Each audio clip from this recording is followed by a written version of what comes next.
In the most ordinary corner of the farm, where the hens clucked like they paid taxes and the rooster behaved like a nervous mayor, a tiny chick named Pip hatched with one dramatic idea. He was destined to be important. Pip was so small that even the seed tray looked like a conference table, but he inspected everything with a serious face and a noble wobble. The duck called him B, until he corrected her with a squeak that sounded suspiciously like a press release. "I am Pip," he said, "chief investigator of crumbs." The farm had a problem. Every morning, the oats disappeared from the feeding bowl before noon, and the animals blamed each other in the oldest tradition known to livestock: loud accusations with no evidence. The goose swore the sheep were sneaky. The sheep accused the cat.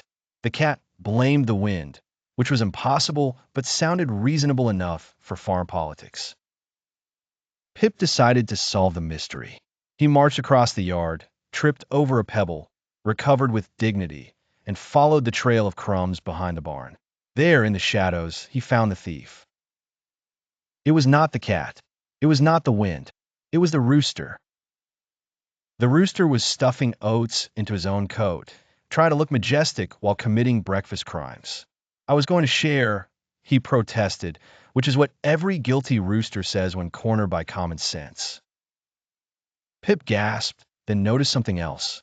The rooster had not stolen the oats for greed alone. He was hiding them because he was terrified the others would laugh at his terrible singing voice if he had to perform at dawn without a full stomach. The yard went silent. Even the wind seemed embarrassed.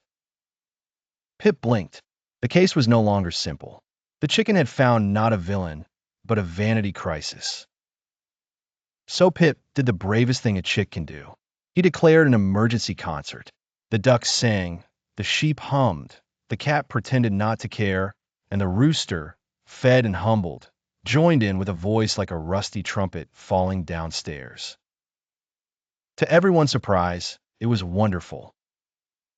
From that day on, the farm held a rule: no stealing oats, no blaming weather, and no pretending talent is improved by hunger. And Pip, still tiny, became the biggest thing in the barnyard, mostly because he stood on a bucket whenever he gave speeches.